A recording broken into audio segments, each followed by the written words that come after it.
A is for Alcoholic is a program about recovery. My name is John, and I'm an alcoholic. And my name is Jerry, and I'm an alcoholic. Join us as we go through the alphabet of alcoholism, one letter at a time. I guess first, I'd just like to say thanks for coming on and being a part of the big show today. Did you guys already kind of start rolling? Are you still rolling? No, we're still conversating. John's just switching into his pro mode right now.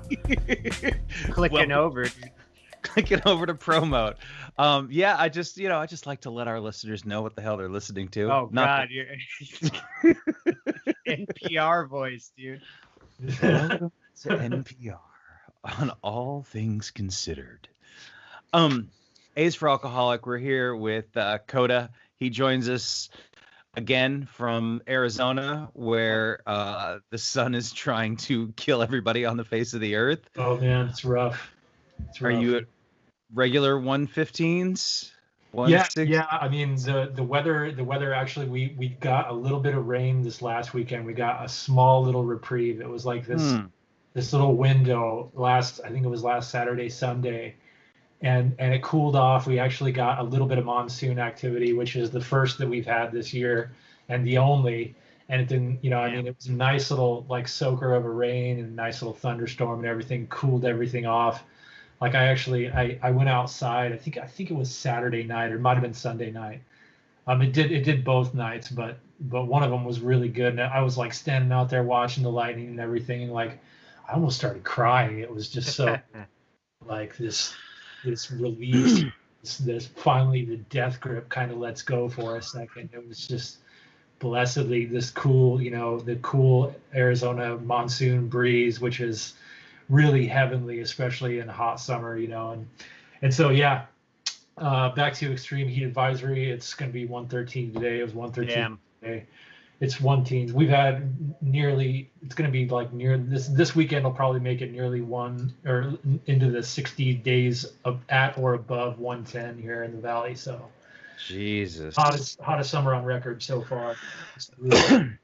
Wow. You guys are having it pretty bad right now in California too. I was watching the Weather Channel, speaking of which, just this morning, and LA is supposed to get to like 108 or 110 or something today, which is like that never happens. I mean, LA gets kind of hot there sometimes, but I mean, when is it 110 in Los Angeles? It's just kind of freakish. I mean, no, the whole Southwest. And then I was, watching the weather. It's like it's at 101 degrees in Denver today, and like on Tuesday it's going to be 36. Like this cold front's going to come down because of this typhoon in South Korea. It like changes up the jet stream or something, and it's going to shoot all this Arctic air over the west, and it's going to cool down on Monday and Tuesday. But like Denver's going to get a blizzard on like Tuesday night, so it's going to go from 100 something or high 90s to like low 30s.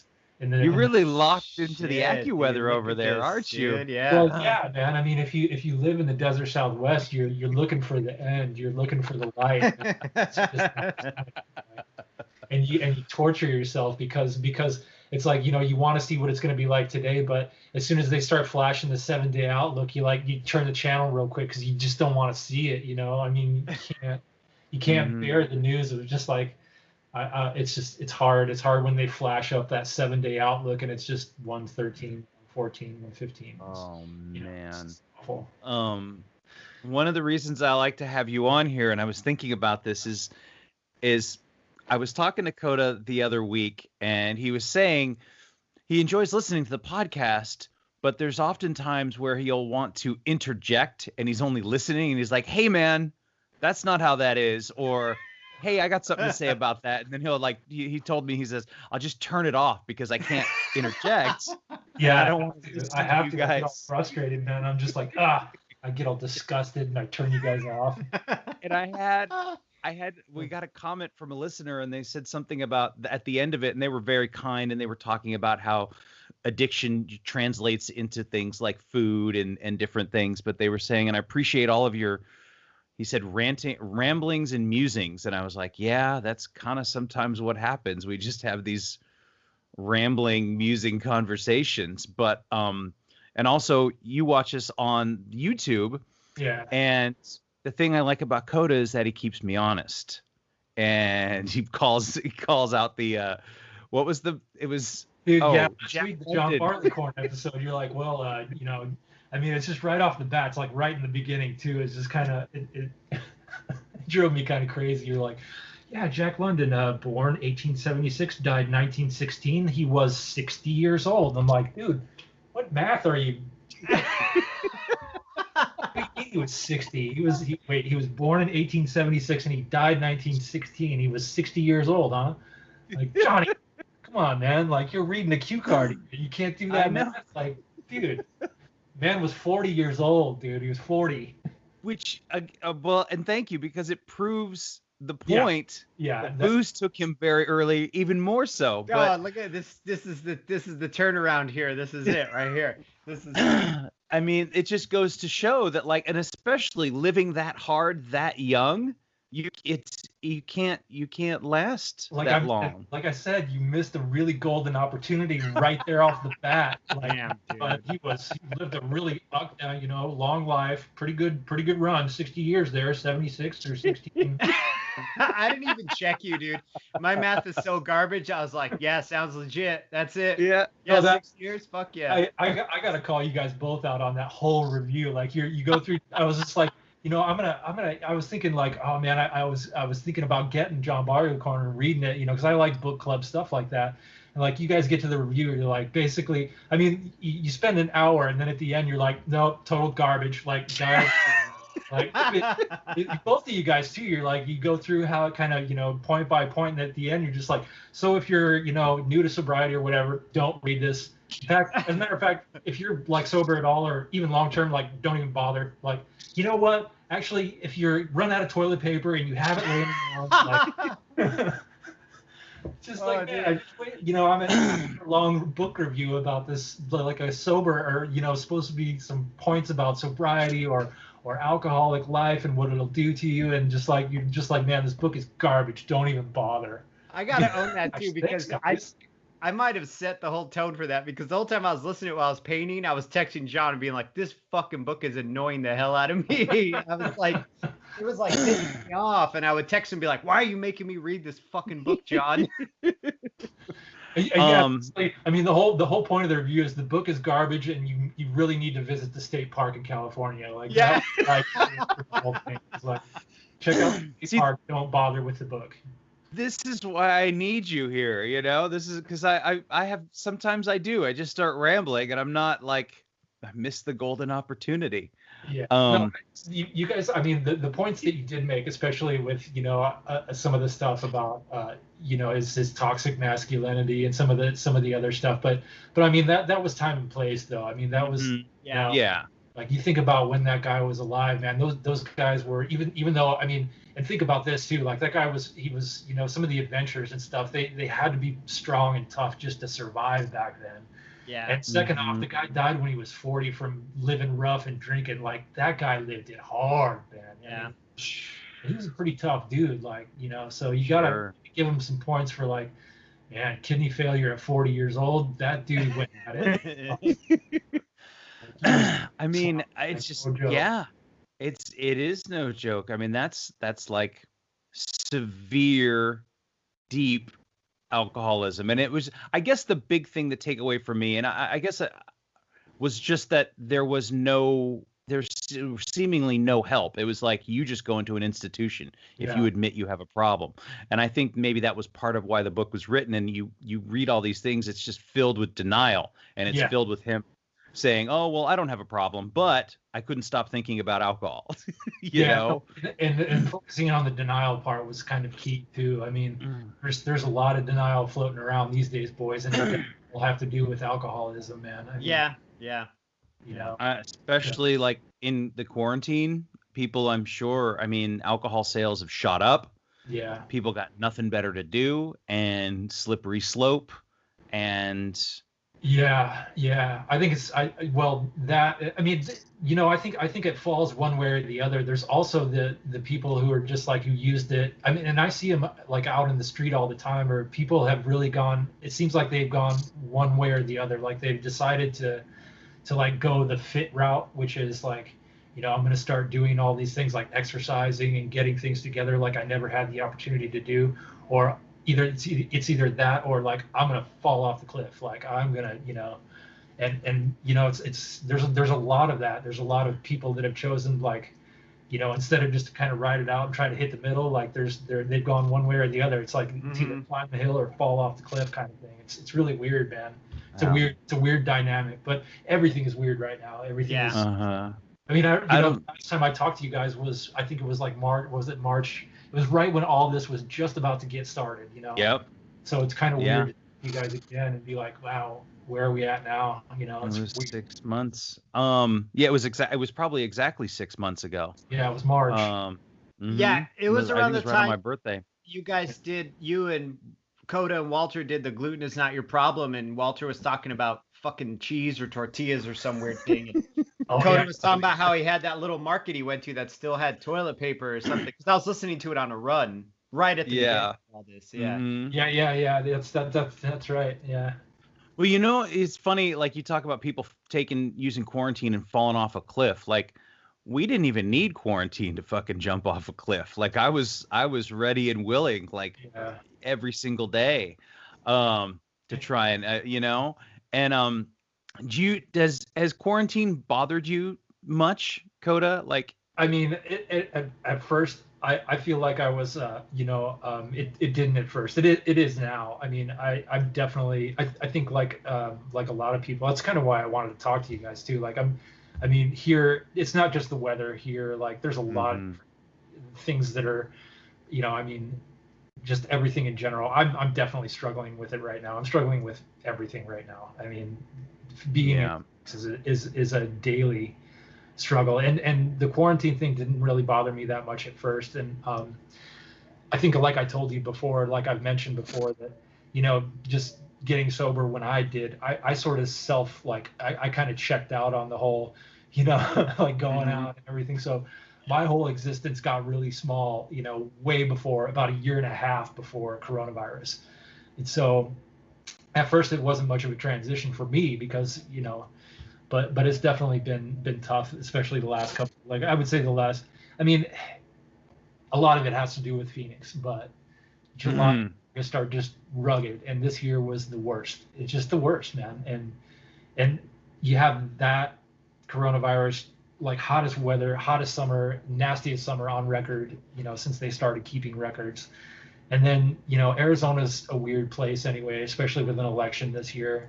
So and I think that a lot of people are very aware that and all of the, a lot of the pundits are saying that Arizona has the potential to be kind of one of those battleground and sort of, important states in this election, which it never happens that way. It almost never shakes out where Arizona has, any kind of sway.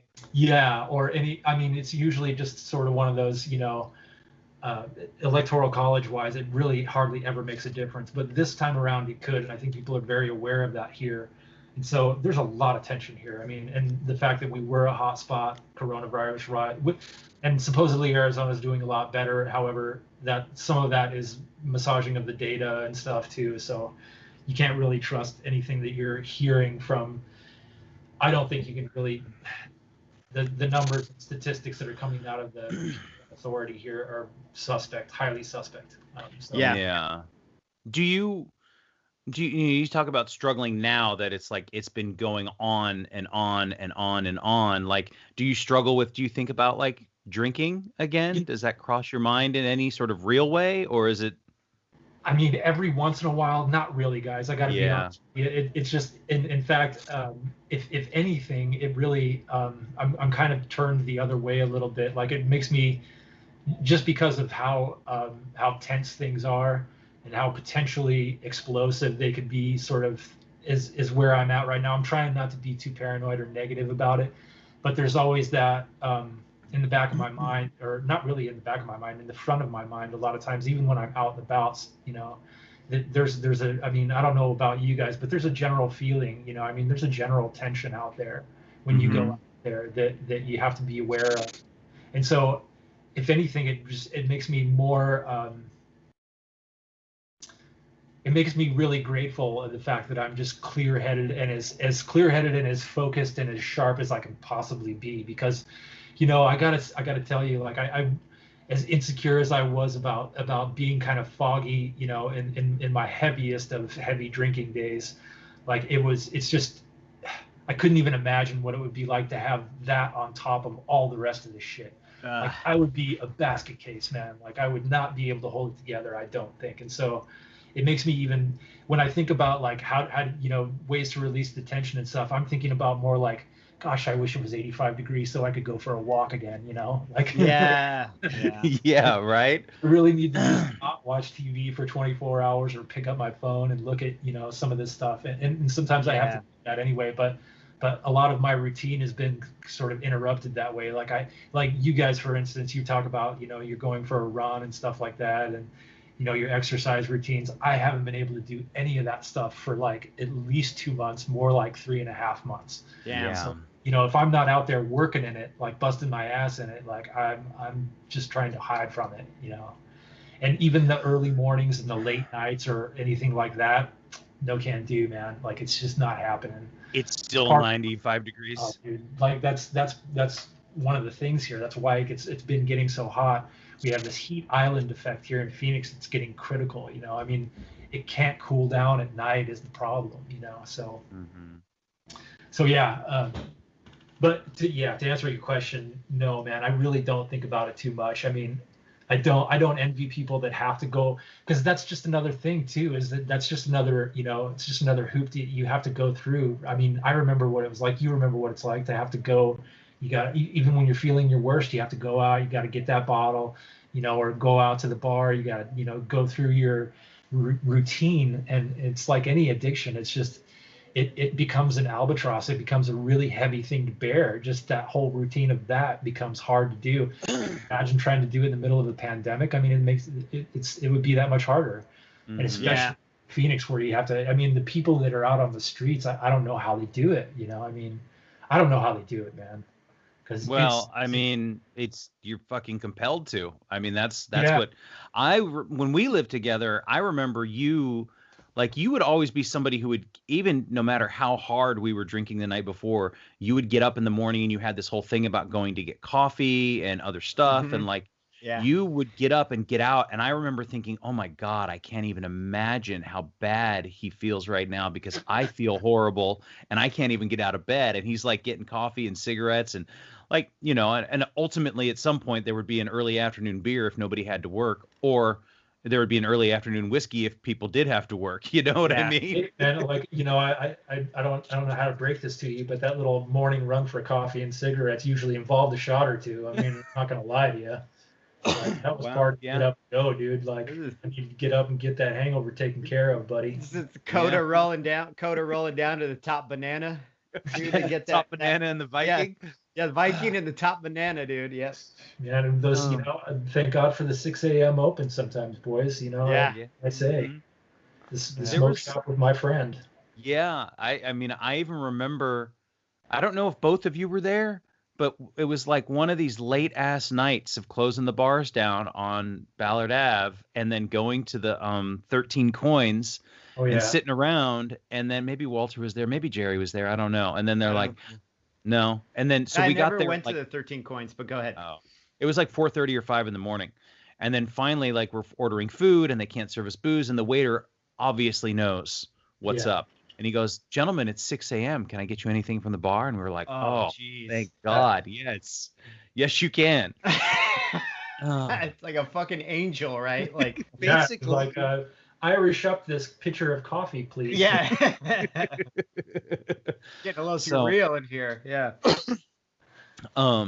Yeah, and I wanted to ask Coda another thing, because I got another email from somebody who was, or it was a message on Instagram or something, and they said they were asking about a bandmate. They were asking about a friend, and they said that they had quit drinking and they had been sober for a while, and that their friend, who had admitted to being an alcoholic, which I think all of us did anyway when we were drinking, and said, "Oh yeah, I probably need to get some help. I'm an alcoholic," but didn't really do anything about it. And he was asking me, is there anything that I can do or say to that person? And the only advice I gave was, you kind of just have to take care of yourself and be there when they come to it. Like, do you think that there was ever a point? I mean, we talked on the phone when I was sober and you were still drinking, but I never at any point thought like, oh, maybe I could tell him, hey, man, you should quit. Like that would crack through the wall. I don't think so. The only thing that, I mean, you can say this, and your advice is probably really good advice. You can say, hey, look, man, all you can do is tell them what you went through. All you can, I've had to say this like maybe once or twice too. And it was just the sort of acquaintances that I, from my old life. And the only thing that really you can say to them, and these weren't even good friends, really, these are just people that I knew from the bar, from the watering hole. And all you can really say is, look, man, this is just a decision that I made. This is me. I'm the one with the problem. I had a problem with it and I can't live with it anymore. So this is the route that I've decided to go. If you decide that you want to go, like, I can help you out. I can tell you what I did. And, I mean, there's obviously other people that you can get in touch with that can tell you what they did. But, all you can say is, hey, man, if you want to do something about it, I'm here for you. And even if not, I mean, you don't have to, if they're that person who's, especially in a bandmate situation too, because that's almost like a working relationship. Yeah. And I remember, some of my coworkers actually said things to me about my drinking, of course, during the course of my employment with them. And it was kind of, and I had a DUI in 2010, and I had to sort of get on the wagon for about 6 months there. And I remember none of my coworkers said anything at all to me until that 6 months was over and I started drinking again.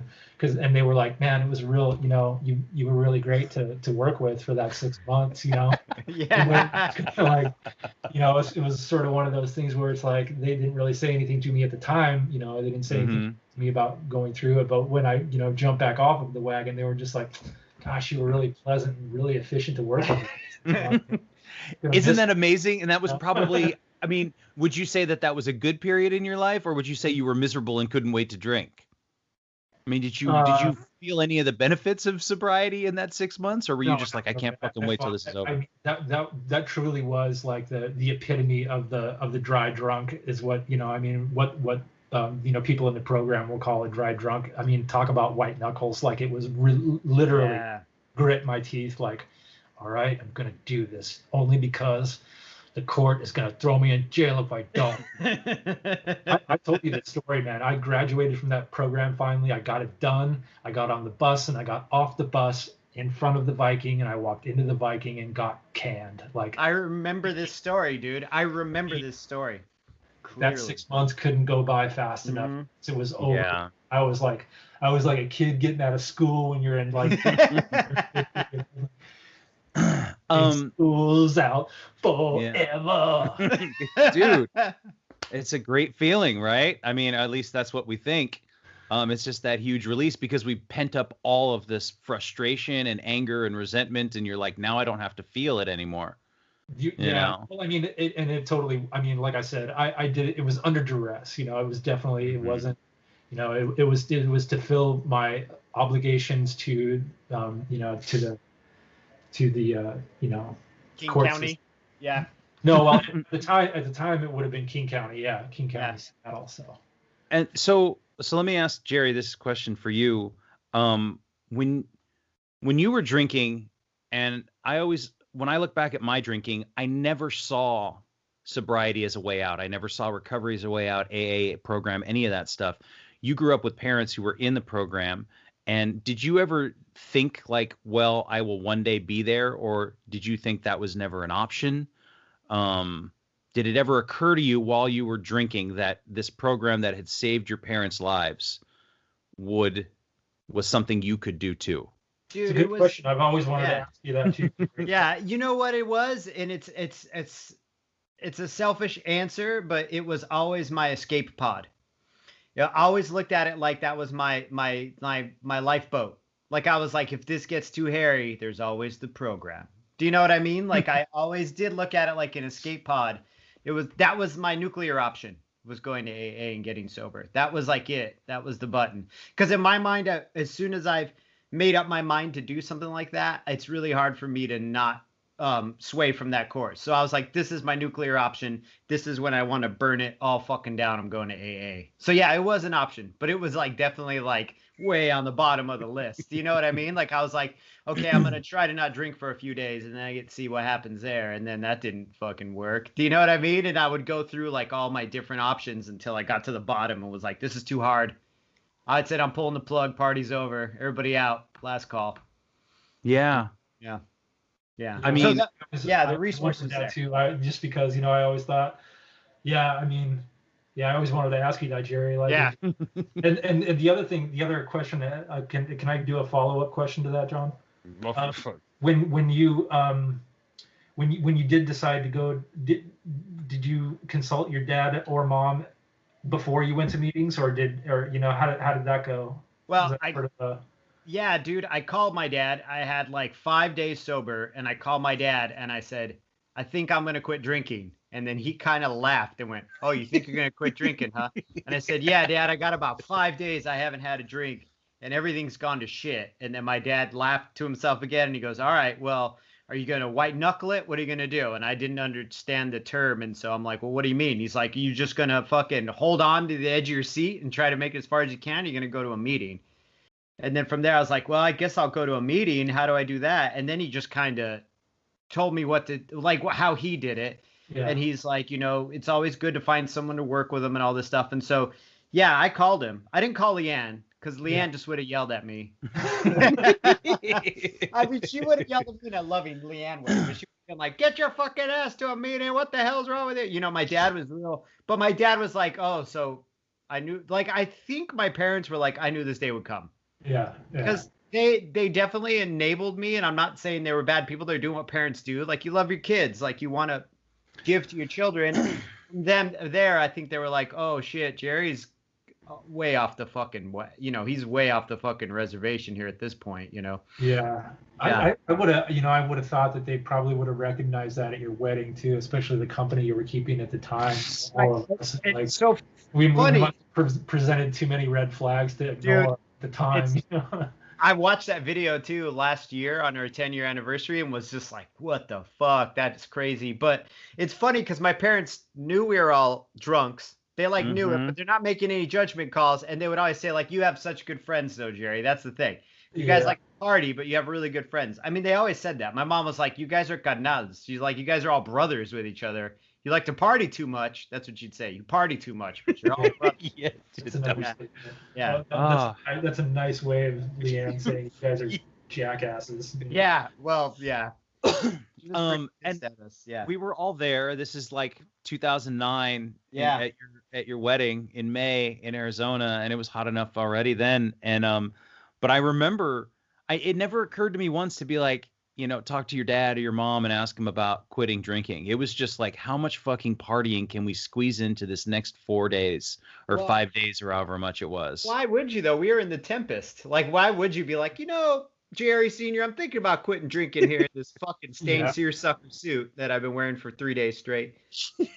Basically, right in the middle of just like the Jerry's wedding of all places. Like, it never crossed my mind, not even once. I mean, no. I was locked and in. I knew that they didn't drink, and it was just like, whatever, that's just something that they do. Like, nobody who needs that, like right. That's yeah. But it's just, and I guess I bring that up only because of how blind I was to all of it, to the whole like concept that there was even a problem, because it wasn't. I mean, and Coda, you brought this up, that we had a lot of good times and there was a lot of fun to be had, and not to dismiss any of that stuff. But we each individually had some pretty severe emotional, spiritual, physical, fucking sociological problems going on. Yeah, I mean, I guess so. I'm not gonna deny that we did, but at the same time, I mean, I don't know. I don't know. You're right, of course. But at the time, we were still somewhat bulletproof, I mean, there was still a little bit of that. I don't know. We still had some juice, man. Some of that youth juice running around. Yeah. I think. some of it, of course, is going to be, a little bit of denial, a lot of denial. But I mean, I watching, I can think of, that in that video, there's the part me and you rolling down this dirt road in that rent-a-car, dude, and somebody in the back seat has a camera, like clearly, first off, like I shouldn't be behind the wheel, and second off, like I don't know, but there's something about that scene where it's you and I just kind of saying what we feel to Jerry, because I don't think Jerry was in the car, but no, I wasn't. and I know exactly what you're talking about. but too. there's some of that, like some of that youth, some of that that invincibility Yeah. that we had, back then, that we still had in 2009, which I mean, it seems like a lifetime ago. Yeah.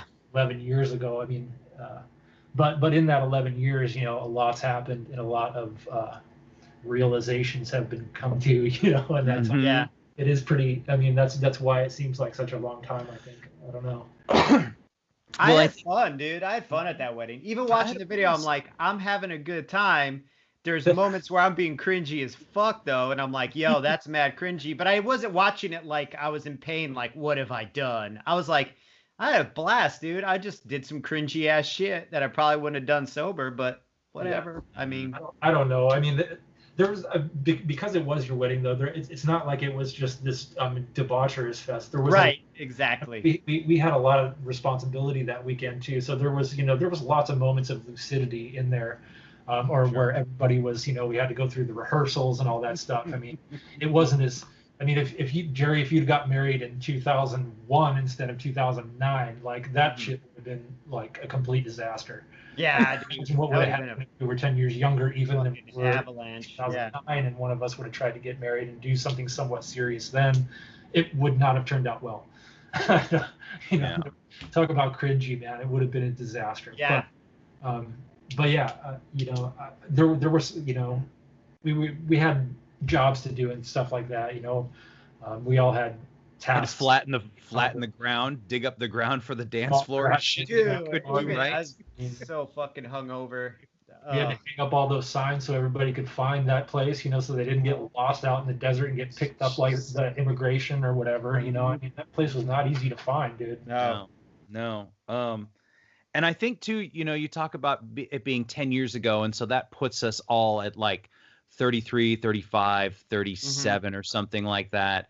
Yeah. And there's this pattern, and I think that, Jerry, that I've heard your dad talk about it, and I've heard other people, maybe it was Mark Maron, talk about there's this period that a lot of people come to the realization that the alcohol and drug abuse is not working somewhere in their late 30s and early 40s. Like that's when I think the thing that brought me to a halt in a lot of ways was that my physical body was no longer able to sustain the amount of booze I was putting in it, even just like 4 or 5 years prior. I know, it's weird, man. I think that's absolutely right too, and it's yeah, I know that's part of it for me, man. It's just just couldn't, I mean, it's basic human physiology. Eventually, you hit your 40s. That youth juice that I was talking about, man, it kind of goes, your metabolism slows down. I mean, it's just it's nature, man. It's facts. Like it's bound to catch up with you, and it does. Like ask Jack London, man. He kicked over at 40. Right. Yeah. That guy's gone. So yeah, there's something to that for sure. Yeah, for sure, man.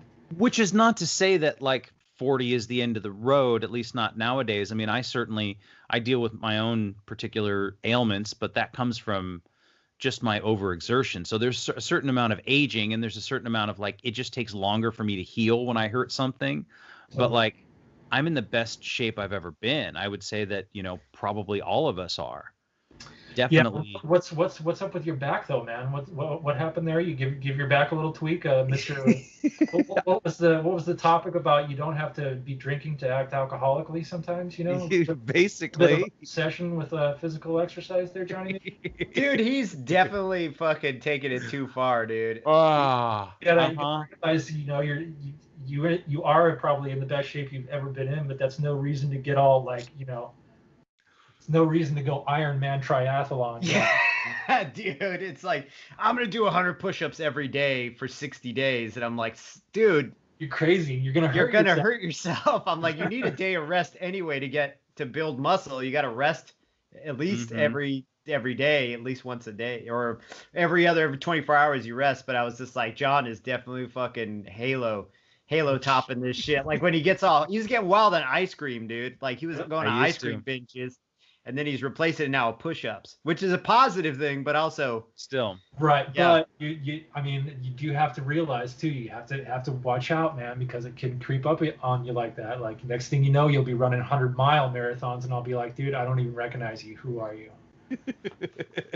Well, I mean, that was one of the things that started me off on I saw this video of this kid who well, he was also, younger than I was, but he was like 25. Yeah, basically, but he did 100 miles in 48 hours. And I was like, dude, that's fucking amazing. But then you see him at the end and they're just withered and worn and like done for. So yeah, and you can't tell me that's not going to come back to haunt him when he turns 40, when he turns 45, Right. Like the abuse, it has a cumulative effect.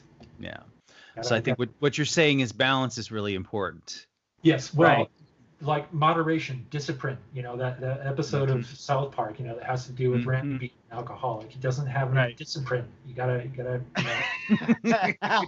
get some discipline. We're getting a push-up intervention, dude. You're getting a push-up intervention, dude. Oh man, I'm just like I said, this is one of those things when I'm listening to your guys' podcast or watching you on YouTube where I'm just like, what do you mean John hurt his back? Okay, I'm turning this off right now. Like, walking away from this podcast right now. I don't know if anybody else feels that way, but I love that one of the few subscribers is like, I'm fucking done with this after 15 minutes. 10 minutes. No, I always come back and finish it, but I have to give it a break. Like I have to be like, I can't do this right now. I just can't do it. And basically what happens is that I'll go away and I'll think about it for like 5 minutes and I'll lay out in my head like exactly what I was going to say. And I'll be like, yeah, that's an awesome point. Yeah, that was good. That's exactly how I'd say it. And then I'm just like, all right, I'm over it. Go back and start it. But yeah, you're absolutely right. And I ended up like this whole week has been me doing absolutely nothing. I had to take a couple days off of work and literally just lay in bed because that's how badly it hurt. Yeah. And so I was like, well, I need to just do less and work more on. I was trying to like push myself too. And I've been trying to get more flexible.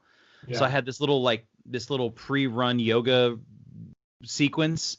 Okay. And one of the stretches, I was like, I think I can go further. And I was like, oh geez. Well, I couldn't. And I tried to stretch like my back a little bit too far, too fast. And it's like, just sit in the stretch that feels good rather than trying to like pull it out of fucking, like that's what I did. I pulled a muscle in my back. Yep. That's what you did, buddy. You tried which is different from when I was the door guy at the Rendezvous at a bar, when I was the bouncer I wasn't really a bouncer because there wasn't a lot of fights, but I checked IDs.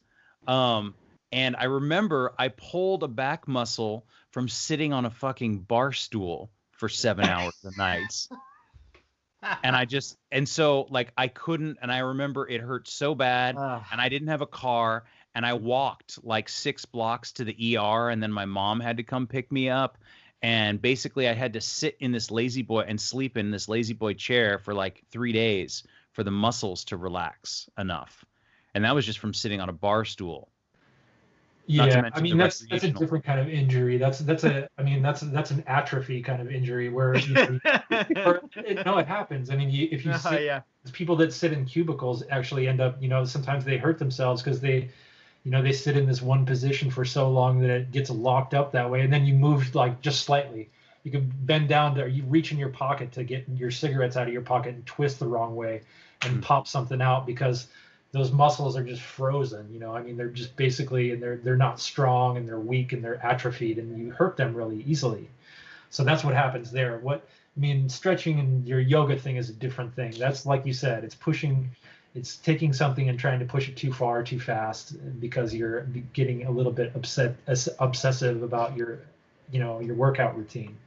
So, and believe me, I know I've been there, man. Like in fact, I did find that cast really helpful. And I think it's really helpful to people who are getting sober is to think about other things in their life in in the ways of don't have to be drinking in order to act alcoholically is a really great concept to apply to other things in your life as you go through the journey of becoming sober, because I know I did. I mean, I went through a phase with soda pop, like especially when you guys were talking about sweet tooth, like right off the bat, like I was like super. I mean, as hardcore as I was with my drinking, I was just as much with my soda pops, my thirst busters. Like I went through 2 of those, sometimes 3 a day, and I did that. And that's another thing why my grill got all eaten up so fast when I stopped drinking. Is like, man, I was on the soda pop hard. Yeah. I went through a phase with Adidas shoes. I have a whole friggin' closet full of Adidas shoes that I never wear. Never. I don't even. There's not enough time in my life left for me to go through all those goddamn shoes. Serious? Yes. So you just went on you did the retail therapy. I went through an online. I mean, I have several pairs of really expensive Cazal sunglasses that I never wear, and that you like. And like 3 or 4 Adidas tracksuits that Wait, I want to interject on the Cazal thing, because Coda and I, when we were roommates, had this joke about if we ever got rich, Coda's like, if I ever get enough money, I'm gonna roll down here in a fur fucking coat and a pair of gold ass Cazal frames. And it was back in like '99, like in '99. I have a really nice pair of gold Gazelle frames, Jerry. I fucking knew it. Back in '99, and it made me laugh so hard to think of Coda coming down like Run DMC, like just coming in our shitty townhouse apartment, just walking down the stairs, being like, "Damn, hit it, what's up?" I got like a really nice pair of Beastin Cazals, man. That's awesome. So Jerry, you beat the soda thing. You're on the Coke Zeros now, right? Well, I mean, I'm still drinking like 3 or 4 of these a day. So no, I haven't really quite beat it. I just moved from one animal to another. I went from like beer to near beer. I'm just right. Yeah. So, but that's my thing is Diet Cokes, dude. Yeah. How did you quit drink? What caused you to quit drinking soda, Coda? Oh, I mean, part of it was my teeth. They really started acting up on me. But I don't know, man. It was the same thing with the nicotine. I just got fed up with it at one point, and I was like, look, I have quit heroin. I have quit intravenous drugs. I have quit booze. Like it seems, and this was my sort of thinking. It's like I can't. It's almost like the half measures avail you nothing kind of thing. It's like I got to take this all the way. I have to take. I have to stop doing that, because it's the nicotine especially. It was like you can't go through you can't quit all of these things and then leave this last straggler here. It doesn't make sense. It's not a full set. It made me obsessive a little bit. It's like collecting baseball cards or something. There's one team member missing here, and I gotta. I can't let it hang on. And basically it was just me getting pissed off about it, sort of thing, and letting my natural obsessive instincts to kind of go at that problem a little bit. And and a lot of it, like I said, was my teeth too. It's like, man, this is, and it made me feel crappy. Like eventually the sugar rush gets to you a little bit, like that cycle of, that's not good for your body either. Like I get to the point where I would notice it, where if I get hungry, like the hypoglycemic thing would start to kick in. Every time I'd get low blood sugar, I'd get super owly and bitchy at everybody, and like like I'd be in a super bad mood when I'd be hungry. And it was just like, because my body was used to this whole sugar caffeine intake thing, and if that cycle got interrupted or whatever, it would just throw me all out of whack, and I just didn't like it anymore. It just definitely started to mess with me. But like having your teeth hurt, I mean, there's lots of things that will get you. Like tooth pain is one of those things that will just like, it's really, you can't ignore it. There's nothing. Yeah. Like you have to get it fixed. You have to do whatever you have to do to fix it, because it just makes your life so miserable. Yeah. And it's just so miserable. That's a very special circle of hell, dental pain. It is. Dude. And especially, I know that I've got, that was part of sobriety too for me, and I know that you've talked about this, and you called me. We've had conversations about and we don't realize like the damage we do to our mouths and our teeth by drinking and smoking so much. And it took me like, and thankfully even with the insurance that I had for like the 2 years that I would go get cleaned and then get this one capped, and then I'd run out of insurance money, and I still spent thousands of dollars to get all these fucking teeth. I put them all on credit cards, right? But Right. so Damn. but it was like thousands of dollars to get all my teeth fixed from all the damage I had done over the years. And it's like, there's also, it wasn't until I had my own I had a personal pain that I went and got the problem fixed. Right. I know it's really easy to go like, I went through all this shit, and you tell people like, please, please, please don't do what I did. You don't have to. But it seems maybe it's the alcoholic, and it has to be so personally painful for me to go, okay, I need to make a change. And only then do I like really jump into it. And like you said, go, you know what? This is bullshit. I hate the way it makes me feel, whether it's heroin, Diet Coke, or a fucking bag of almonds, like, I mean, Jerry, you seem to have found, and maybe I'm speculating here, but you seem to have found a little more middle of the road contentment with things. I don't know. Am I wrong? Have rules. No, I just have rules. Okay. Dude, it's just like my alcoholism. I mean, I feel contented, but even in my alcoholism, I had rules. So now I just have a different set of rules. Do you know what I mean? I don't drink more than 4 Coke Zeros in a day. If I do, I get real pissed off at myself. It was just like when I was drinking and I was like, I don't drink before I tattoo. I won't drink I won't even have a beer. I'll come in hungover and tattoo.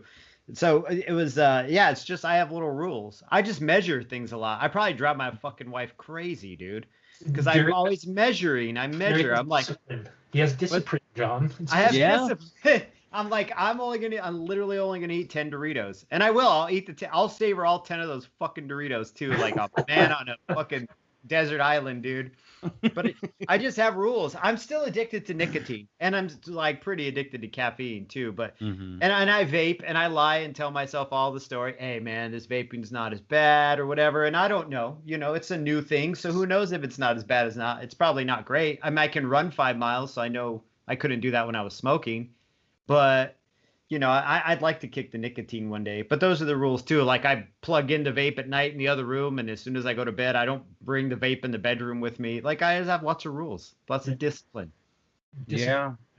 No, I got to tell you too, the nicotine thing. I've talked to you about this, John. It's like of all of the things that I've quit, that's definitely, it's the hardest, man. No joke, it's the hardest. For me, it was the hardest. Like, are you done? Are you completely smoke free? I haven't. I put the vape down. Was it June 1st? Wow. Yeah, June. Damn. Wow, congratulations, dude. Yeah. And in a pandemic. Tobacco products in a year. Last September is when I put down the tobacco, and then I got on the vape, and then the vape is done. And I straight up cold turkeyed it, man. No, nothing. Woo. Just straight up, like, it was the worst. And what was that like? Go through that a little bit, please. This is important. Through it. Let me just tell you about like the first 48 hours are like going insane every 5 minutes over and over again. You go totally fucking bonkers every 5 minutes for the first 48 hours. You lose your goddamn mind. It's the hardest. It's the hardest shit. It's a constant. I mean, it's at the end of that first 48 hours, I felt just like worn out, just totally beat. It's exhausting. It's mentally exhausting to go through that. Fighting yourself, like fighting that addiction for that's basically what you're doing, is battling the biggest monkey that you've ever, I mean, it's awful. It sucks. But I'll tell you this, it gets a lot easier after that. Like the first 3 days, the first 2 days are the worst. After the third day, it's like I don't know exactly what it is. It's like you can't lose your mind anymore. You finally kind of, after that, it's a war that you can win.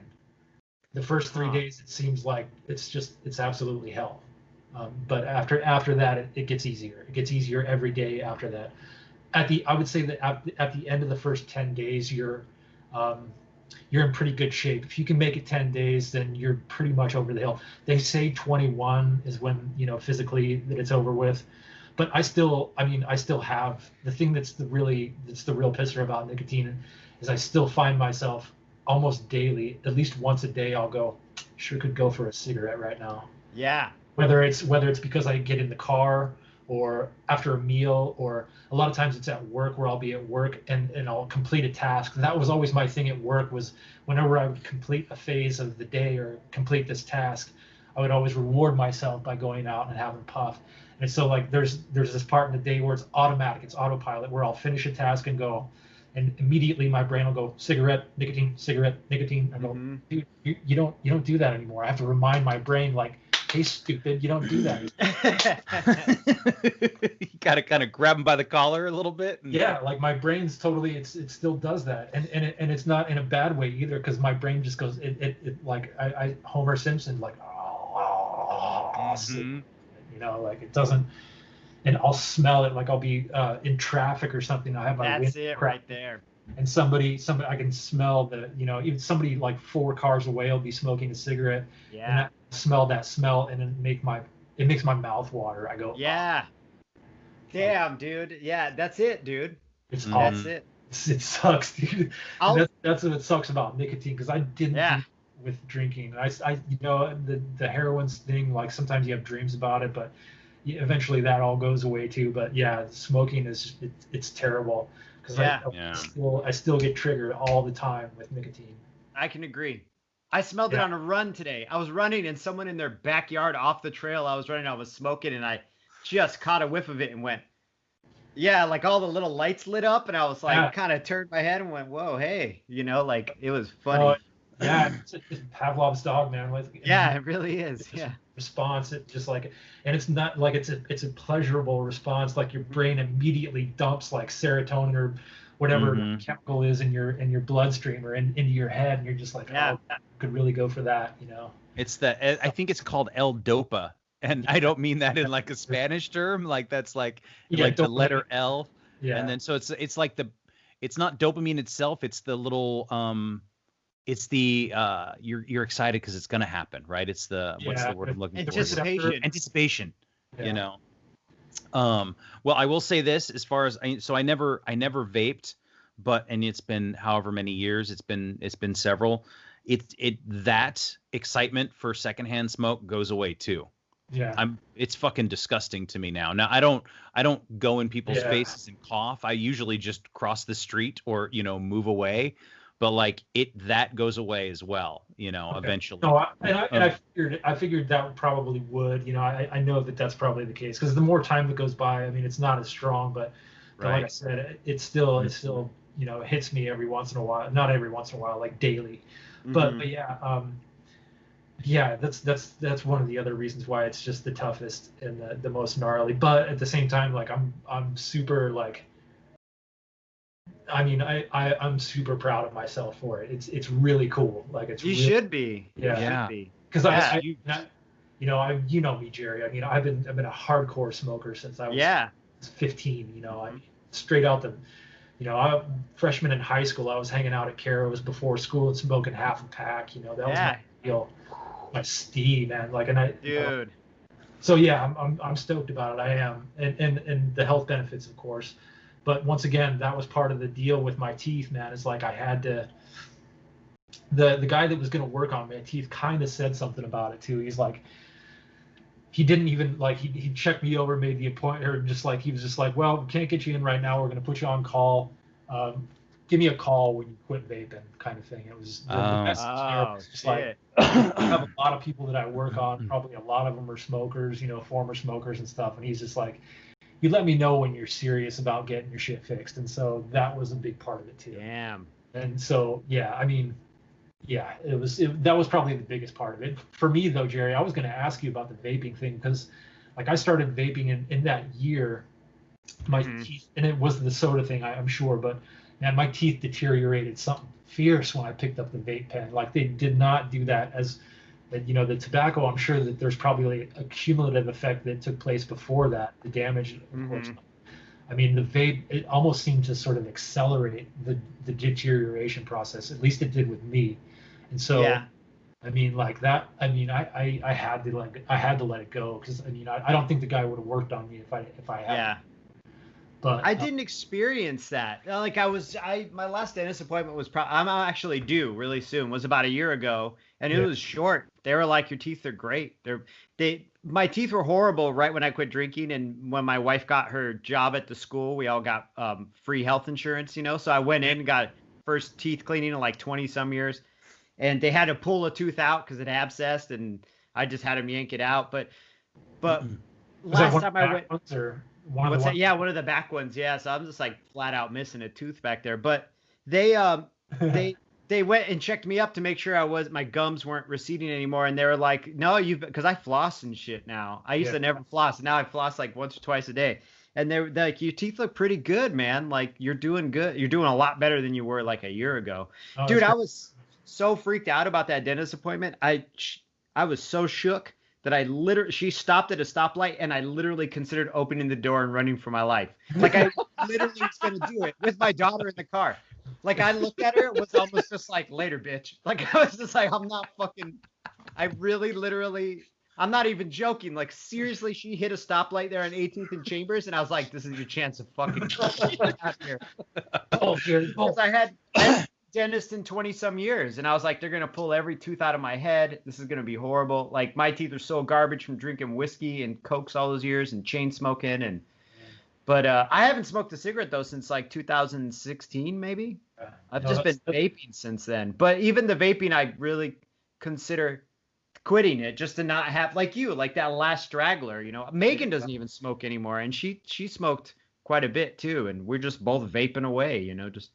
Yeah, no, it was, it didn't make it any less difficult to quit, by the way, like just so you know, just because. No, I know, and that's why I have that addict brain that's like, no, you're good, you can manage it, Yeah, well, yeah, no, I went through the same thing, and I just figured, I when I first got on the vape thing, I sort of convinced myself that it was a stepping stone to quitting. That's what I'm telling myself, yeah. And so, but then it was, I got to the point where it's like, okay, you got to follow through with it, or you're just gonna, keep on. Right. So it was like I said, me kind of calling myself out on it, and I'm not judging you, by the way. No, I know. Yeah.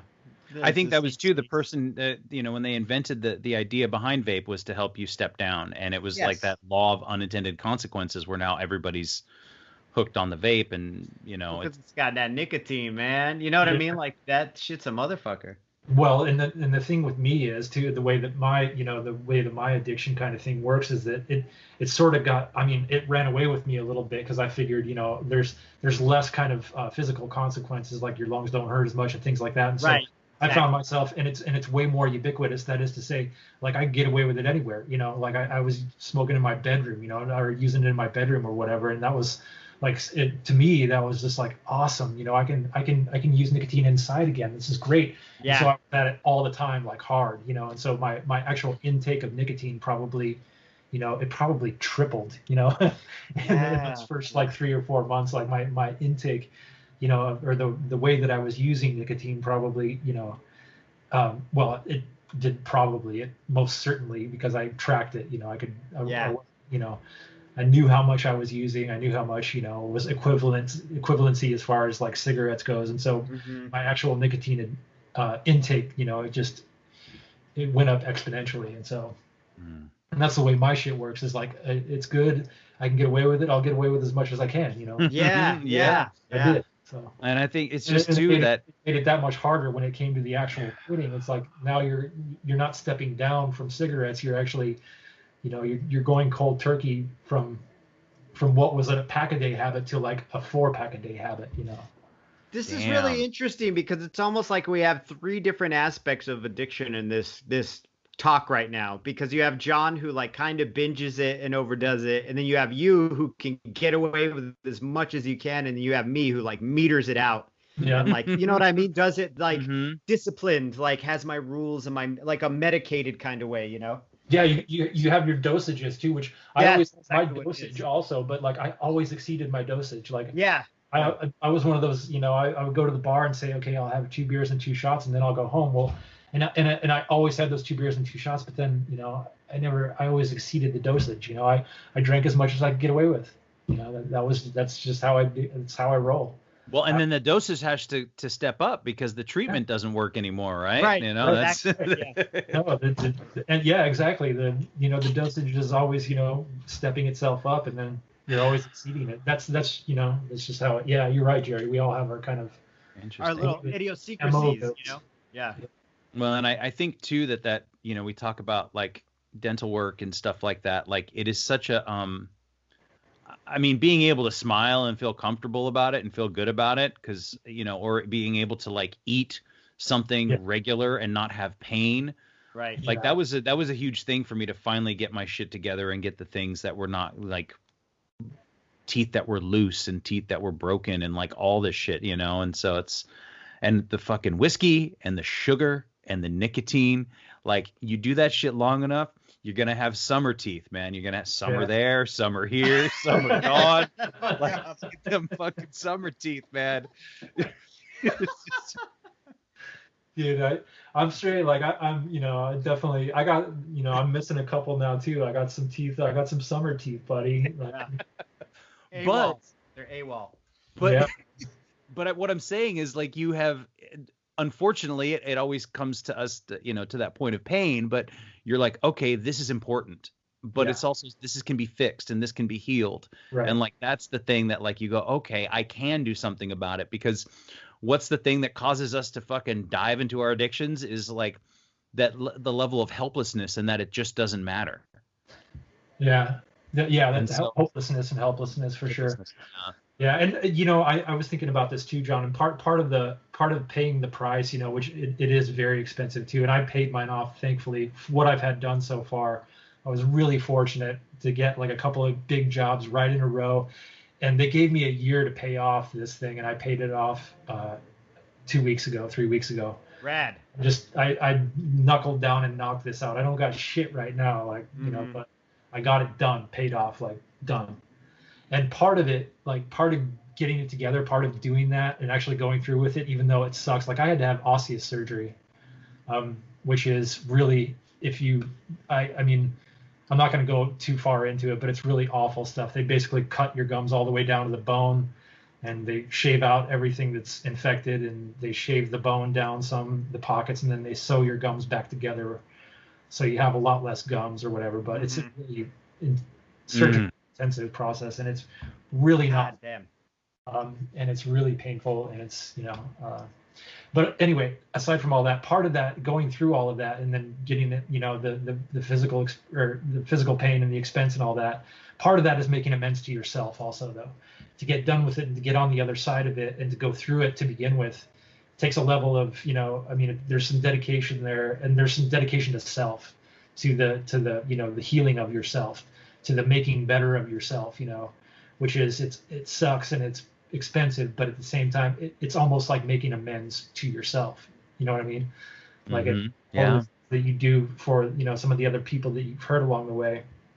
That's something that you can do for yourself to make amends to yourself for some of the damage that you've done, and the pain that you've caused yourself. So it's, if you look at it that way, it actually you can make it into sort of a positive thing too, which I've tried to do, because it was pretty awful, and and for me to make that money, like it was just as painful to give that money it was to like sit down and let somebody cut on me. I mean, but I mean that last payment a couple weeks ago must have felt great. It did. I mean, it didn't. It's always hard to, because I mean, most of the time my boss pays me in cash, so I'm taking this big fat wad of like bills, and just like handing it over. It's Yeah. Guys, I can't stress this enough. Hurts to do that. Yeah. So, but at the same time, yeah, you're right. It did. It felt good. It felt good to have it not hanging over my head. So that's the payoff, is that it's not there anymore, and it's not. And I'm one of those people that I hate to be in debt. Like, of all the crap that I've done, I mean, I've never financially found myself in, like, that's probably the biggest financial hole I've ever been in. And we're only talking $5 grand, probably right around $5. So, but being that as a male, like I'm not comfortable being in debt. I hate it. I hate that feeling. It gives just the willies. Yeah. Well, that's my next step too.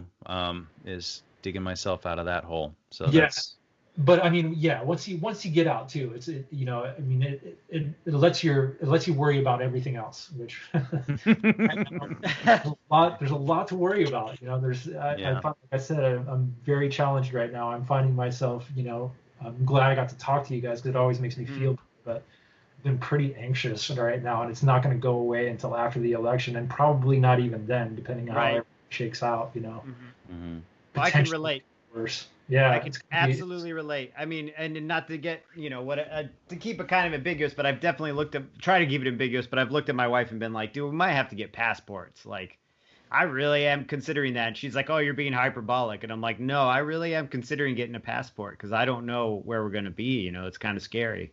I have a lot of anxiety around it too. Yeah, no, I'm super anxious. I've never been this anxious about like actual, you know, like shit, like world events or, you know, our country.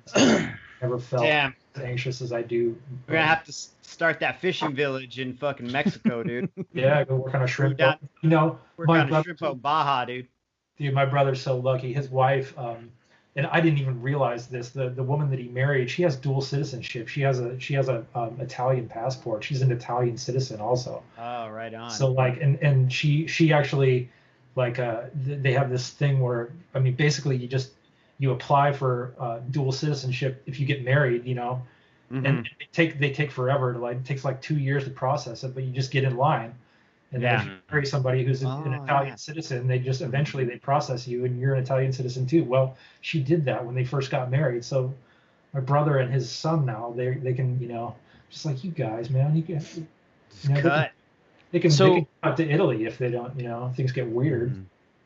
I do want to kind of end this on a high note a little bit if I can. And so because I have the same exact fears and paranoias and I get anxious and I've been like trying to process all this stuff about, you know, we've had conversations about, well, how many bags of rice do I need? If I have 60 bags, will I feel safe then? And like I start getting into this kind of thinking about like, oh my God, and what do I need? And how soon before my neighbor comes with a gun because his children are starving and takes all my rice, right? Like, but I look around and I go, okay, so what's going on right now today? I go, okay, it's beautiful outside. It's a little hot, but whatever. There's, you know, like I have persimmons and figs growing on the side of the house. I'm going to go make some money and go to a job. I got a little bit of pain, but I feel good. Like I'm sober. And it's like, I have to do the, you know, the 1 day at a time, the 1 hour at a time, the one breath at a time. And like, I really have to see like, what can I control? Because all the things that I'm worried about for the next 2 months and then the next 6 months and then the next 6 years, like I can't control those things. I literally cannot. Yeah. I mean, it doesn't hurt to have a passport. I have one, you know, but like that's something you can control. At least if that's a concern, if that's the first step, then maybe do that. But it only costs $100 and you can get it done at the post office, at least, you know. And there's, see, you know, like it's, you're right. It's a fucking scary world, but like, I have to really focus in on the things that I can control. Right. No, you're absolutely right, John. You're absolutely right. And as far as, you know, everything else goes, it's like, you know, the only thing that I can do is cast my vote and, you know, that's it. And so, and then, you know, of course, try to make sure that it gets counted or whatever, but there's only so much we can do on that end too. And you're right. I mean, you just kind of have to have a little bit of faith that everybody else, you know, will, you know, do the same thing and the process will be the process and it will go through it and really, you know, I mean, it's all over but the crying anyway. I mean, so and I don't really know anybody who hasn't made up their mind about it already. So it's kind of like, you know, if you really think about it, it's already said and done, you know, I mean, yeah, so what you gotta do is just take care of what you can take care of and that's it. And I try to think about that too, John. I do. And of course you're right that, you know, that that's all you can do is, and you're right. That's the message that other people who are, you know, wrestling with sobriety and wrestling with issues like this or they don't need to hear about how bad things are. They don't need to hear about how scary and how messed up everything is. They just need to just go with, like you said, the one breath at a time, 1 day at a time kind of thing. Because that's really all. It's true. I mean, I don't know. It's a good reminder for me too. Like I've been getting a little crazy in my mind lately, and And it's easy to do when it's 115 out. I mean, I hear you. And, yeah, you know what? And as soon as the weather breaks, man, I'm going to get back into the, my exercise routine. I can't wait to do it. I'm literally like chomping at the bit, man. Yeah. And come November, I'm going to be like, wow, it's so awesome that I live in Arizona because everybody else is right now. And I'm totally going to forget about this. I don't know though, man. I'm going to try not to forget about this summer. I have this really bad feeling that they're just going to, and they have just in the 10 years that I've been here, 8 years that I've been here, it's worse every year. And next year it's not going to be better. It's going to be worse. Like, you just got to remember that, We just do our best with what we have right now. I mean, I know that doesn't seem like a lot when it's fucking oppressively hot outside. But I mean, no, it'll break sooner or later. It has to. Like the Earth spins on a path. It goes around the sun in this path, and so it can't last forever. It's gotta break sooner or later. And that goes for everything in this world. It can't last forever. So I'm gonna fucking try and enjoy it at least a little bit today. Even if I don't go out and. Did we even talk about a letter today? You guys didn't talk about a letter. What was the letter today? Well, since we didn't talk about it, I guess K can be for kitchen sink. We would just talk about whatever. God damn! See this shit? This is this old Johnny cracking through again. Is it K? Because we did.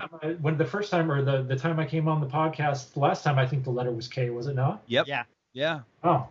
Huh. So. Called keeping up with Coda. Keeping up with Coda. It was all part of my plan. But yeah.